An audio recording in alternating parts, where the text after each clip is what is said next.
ஒரு வீட்டில் ஒரு அக்கா ஒரு தம்பி 2 பேர் இருந்தாங்க. அக்காவோட பேர் அம்மு, தம்பியோட பேர் ராமு. இவங்க ஒரு நாள் ஸ்கூல்லேருந்து வீட்டுக்கு வந்த பிறகு ஷூவை கழட்டி வச்சு, பேக்கை கழட்டி வச்சு, ஆனால் யூனிஃபார்ம் கழட்டாமல் வெயிட் பண்ணிக்கிட்டு இருந்தாங்க. அம்மா கிட்ட சொன்னாங்க, அம்மா வயிறு பசிக்குது, சீக்கிரம் சாப்பாடு தாங்க நீ. ஆனால் அம்மா அப்போ தான் சமையல் பண்ணிக்கிட்டு இருந்தாங்க. குழந்தைகள்கிட்ட சொன்னாங்க, அம்மு ராமு கொஞ்ச நேரம் வெயிட் பண்ணுங்க, நான் சமையல் ரெடி பண்ணிடுறேன், உங்களுக்கு சாப்பாடு ரெடி ஆயிரும், வெயிட் பண்ணுங்க. ஆனால் 2 பேரும் வெயிட் பண்ணலை. 2 பேரும் சொன்னாங்க, அம்மா சமையல் ரெடி பண்ணுறதுக்குள்ளே நம்ம வெளியே போய் விளையாடிக்கிட்டு வந்துடுவோமா. பக்கத்துலேயே ஒரு கார்டன் வந்துச்சு. அங்கே போய் 2 பேரும் விளையாட ஆரம்பித்தாங்க.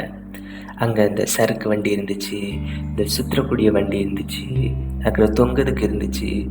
எல்லாரும் விளையாடிக்கிட்டு இருந்தாங்களா.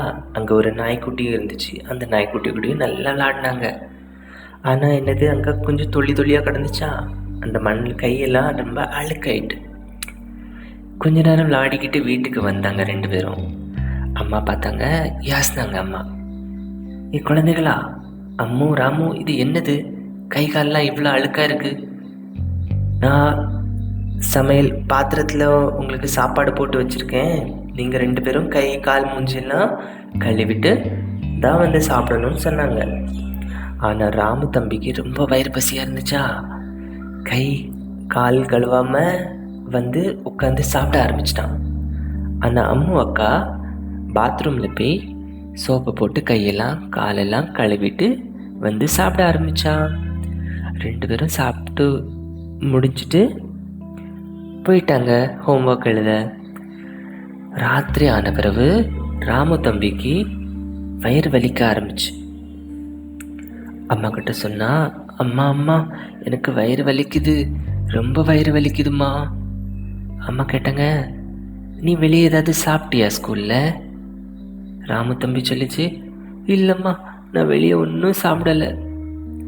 சரி, நான் உனக்கு வீட்டில் இருக்க கொஞ்சம் மாத்திரை தாரேன், அதை சாப்பிட்டு சரியாயிரும்னு சொன்னாங்க. சரி அம்மான்னு சாப்பிட்டானா கொஞ்சம் வயிறு வலி சரியாச்சு. அப்புறம் தூங்கிட்டான். காலையில் முழிச்சு பார்க்கச்சுமே ராமு தம்பிக்கு ஒரே காய்ச்சல், வயிறு வலி நல்லா ஆயிட்டு. அம்மாட்ட சொன்னா, அம்மா வயிறு நல்லா வலிக்குது. அம்மா பார்த்தாங்க, நல்ல காய்ச்சலாக இருக்கே, நம்ம போய் டாக்டர்கிட்ட போய் பார்ப்போமா. போய் சொல்லி கூட்டிகிட்டு போனாங்க டாக்டர்கிட்ட. டாக்டரும் அதே கேள்வி கேட்டாங்க, நீ வெளியே ஏதாவது சாப்பிட்டியா ராமு தம்பிகிட்ட?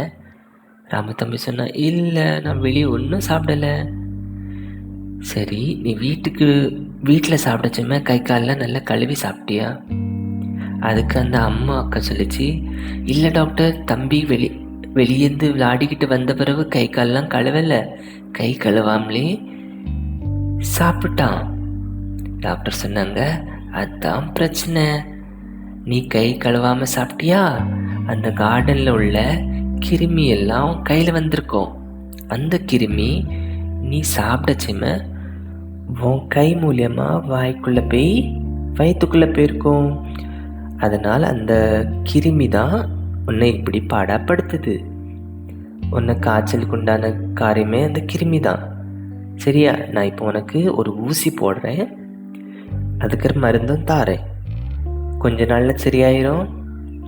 ஊசி போட்ட பிறகு இன்னும் நல்லா அழுதான் ராமு தம்பி. அதுக்கு ஒரு டாக்டர் சொன்னாங்க, இனிமேலேருந்து வெளியே போய் விளையாடினா வீட்டுக்கு வந்த உடனே கையெல்லாம் கழுவி தான் சாப்பிடணும். சரியா? கதை முடிஞ்சு.